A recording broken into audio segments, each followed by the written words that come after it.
There's another element in New England that has been a big part of Tom Brady's success within that Patriots offense, and now they're bringing that element to Tampa Bay. So Tampa Bay just recently signed Giovanni Bernard, who is primarily known as a pass-catching running back.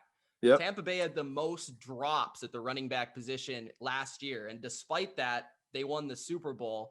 Do you have any comments on maybe what Bernard could bring to the Bucs offense? No? No. What at this point in Solid his addition. career, what's he going to do?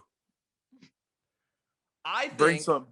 I think he should bring a fanny pack of water to the huddle so that he can give the guys water like the water boy and make sure that everybody is hydrated before he goes and blocks if he's in the game. What year is this for him? He's 29 now. What year is I this? have no idea. I want to say like 7, 8. Yeah, I don't see him being a difference maker. Sorry, Gio. I don't see you being a difference maker. I don't really look at him as, but I mean, you're right about the concept. Right.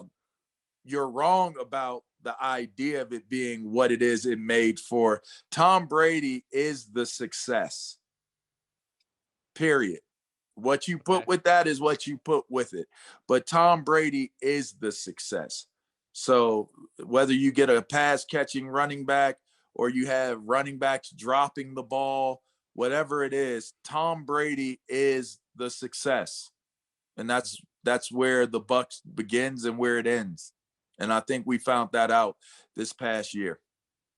Well, when you say that recently, I know you commented saying that Belichick was kind of in the warm seat, right? Not the hot seat, but the warm seat. So how do you see that in terms of the legacy? Because if it is Tom Brady's success, are we saying it is not Belichick's success? Or is it a combination?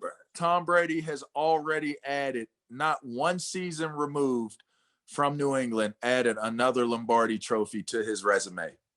Yep. You don't think that puts Bill Belichick on notice? Oh, without a doubt, I think it puts Belichick on notice, but I don't think you have the Tom Brady that went into Tampa Bay with a very stacked roster without how they work together through the years, right? Like, because he becomes better with that kind of knowledge. You even saw tweaks put on the offense. That's not something that Tom Brady knew independently of Bill Belichick in terms of adding different motions to get better reads on the defense. And he did some things in the Bruce Arians offense that were, obviously keys for success in the Patriots offense. And having known Bruce and knowing what they went into in Tampa Bay, I don't think it doesn't say anything about Tom Brady. Obviously, he is what he is, right? He is one of the greatest of all times, and he attracts talent around him. People want to play with him, and they step up because of his competitive nature and the kind of teammate he is. I just don't think that we can say that he doesn't become the guy that he is without what was built around him. That's a cool qualifier, but it's still Tom Brady. But Tom Brady had to get to be Tom Brady. But Tom Brady has to be Tom Brady.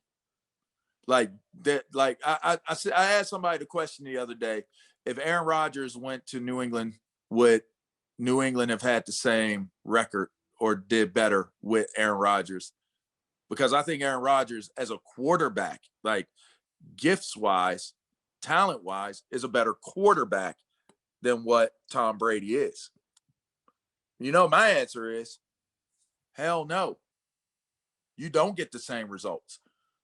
And I don't know what the results would be. I know this. I've never seen anything like Tom Brady. I've never seen anything like, in terms of the accomplishments, I've never seen it. And for the longest time, you sit there and you marry it to Bill Belichick. It doesn't matter that he went to a loaded team, a stacked team. Doesn't matter. The same thing that Tampa Bay did in Tampa, my rookie year, Dan Snyder did with the Washington football team. He brought in the best of the best from, you name it, from Deion Sanders to Bruce Smith to Mark Carrier, to LeVar Arrington, in the draft, and Chris Samuels in the draft, 2 and 3 overall in the draft. This team was loaded. Brad Johnson was the quarterback. Jeff George was the backup quarterback. Stephen Davis was the starting running back. Skip Hicks, Adrian Morrell, Larry Sinners were in the backfield. This team was loaded. All right. We didn't even make the playoffs. We didn't even make the playoffs. So to me, we could throw talent out the window when you're talking about the realities of what you have to be able to do to execute at a level where you can actually go to the pinnacle of the sport in 1 year without an off season, in a pandemic. Nah, it's Tom. Believe you me, it's Tom. Development, yes, you don't get Tom without Belichick's development, 1,000%. But it's always forever and a day going to be players over plays. And I'm going to tell you right now, whatever that internal, whatever Tom has, we won't see it again in our lifetime. Not that I could comprehend. I don't like Joe Montana in my mind was far and away the greatest quarterback outside of Jerry Rice, maybe greatest football player.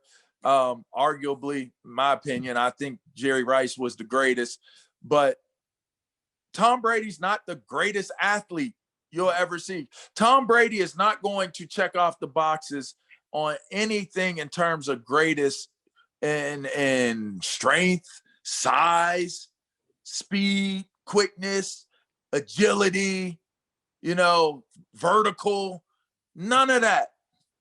He's just the greatest where it matters. He's like the greatest. So that's all. I mean, I can't explain it, but I think that's why Bill Belichick is on the warm seat. It's warm, not for him to lose his job. It's warm to prove that the Patriot way isn't the Tom Brady way that just went and up and ended up landing in Tampa Bay and bringing a Lombardi trophy there. That's Jen, all. This is a guy that was drafted the same year as Tom Brady. This is a guy that Tom Brady was drafted the same year as. and year of. by the way, At that point, I was greater than Tom Brady. So and was drafted much earlier. Much, yeah. I think 197 picks earlier, actually.